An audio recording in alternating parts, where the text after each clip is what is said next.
Agriculture infrastructure fund scheme ये central sector की scheme है जिसे 2020 में शुरू किया गया था 2020-21 से 2032-33 तक के टाइम पीरियड के लिए। इसमें एग्रीकल्चर या फार्म रिलेटेड इंफ्रास्ट्रक्चर को डेवलप करने की बात की जाती है। ये scheme post harvest agriculture infrastructure project में इन्वेस्ट करता है। इसमें medium to long term financing होती है। अब इसमें इन्वेस्ट क्यों कर रहे हैं? क्योंकि नीति आयोग के एक डेटा के अनुसार हर साल 90,000 करोड़ से भी ज्यादा एग्रीकल्चर सेक्टर का वेस्टेज हो जाता है हमारे भारत में, सिर्फ पोस्ट हार्वेस्ट इंफ्रास्ट्रक्चर ना होने की वजह से। इसीलिए ये एग्रीकल्चर इंफ्रास्ट्रक्चर फंड स्कीम बहुत इंपॉर्टेंट है। इसमें इस प्रकार की चीजें डेवलप की जाती हैं जैसे warehouses, cold storage, silos, drying yards. इनके अलावा प्रोसेसिंग और वैल्यू एडिशन में food processing plants, oil mills, flour mills, cashew and kinnow processing units, फिर टेक्नोलॉजी ड्रिवन सॉल्यूशन जैसे drone projects, hitech farm equipments आदि के सेंटर्स को फंड करता है। रिन्यूएबल एनर्जी के तहत solar power irrigation system, cold storage units आदि पर इन्वेस्ट किया जाता है।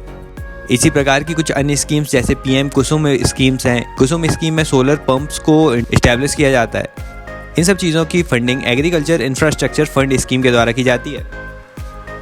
अब इसमें होता क्या है, इसमें फाइनेंसिंग जो होती है वो 1 लाख करोड़ तक की होती है लैंडिंग इंस्टीट्यूशंस को, मतलब जो बैंक्स हैं वो लोगों को लोन देते हैं और इस लोन में इंटरेस्ट लगता है, लेकिन बैंक्स 9% से ज़्यादा इंटरेस्ट नहीं ले सकता।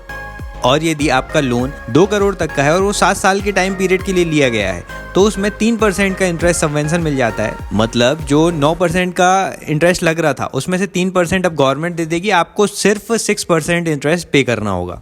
बाकी मूलधन तो आपको देना ही पड़ेगा बैंक को वापस। इसके अलावा क्रेडिट गारंटी भी देती सरकार। क्रेडिट गारंटी फंड ट्रस्ट के थ्रू ये माइक्रो एंड स्मॉल एंटरप्राइजेस को दिया जाता है। अब यहाँ पर 25 प्रोजेक्ट्स हैं जिन पर काम किया जा सकता है किसी भी फार्मर, एग्री एंटरप्रेन्योर या स्टार्टअप्स के द्वारा। इन तीनों को लोन मिल जाएगा एग्रीकल्चर इंफ्रास्ट्रक्चर फंड स्कीम के तहत। हर प्रोजेक्ट के लिए मैक्सिमम 2 करोड़ तक का लोन मिलेगा और किसी एक पर्टिकुलर लोकेशन में एक से अधिक प्रोजेक्ट्स खोले जा सकते हैं, लेकिन 2 करोड़ के अंदर अंदर ही उन दोनों को एग्जीक्यूट करना होगा आपको।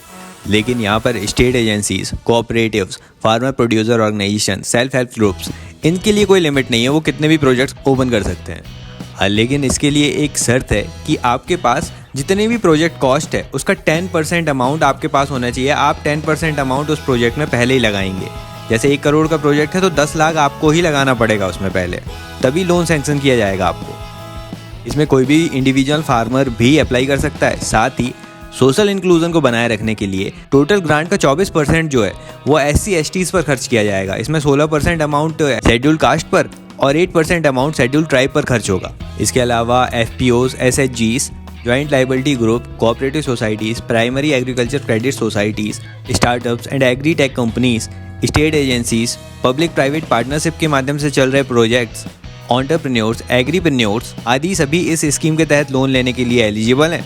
लेकिन जो PSUs हैं, पब्लिक सेक्टर अंडरटेकिंग है, गवर्नमेंट की कंपनीज है, गवर्नमेंट की अंडरटेकिंग्स हैं, वो इस प्रोजेक्ट के तहत लोन नहीं ले सकती, उन्हें क्रेडिट नहीं किया जाएगा। ये सारी बातें थी एग्रीकल्चर इंफ्रास्ट्रक्चर फंड स्कीम के बारे में। वीडियो बहुत इन्फॉर्मेटिव है। यदि आपको इन्वेस्ट करना है तो इस स्कीम के थ्रू कर सकते हैं एग्रीकल्चर सेक्टर में। इसी तरह के इन्फॉर्मेटिव वीडियोस के लिए please subscribe this channel. Thank you so much for listening. Share this video as much as you can.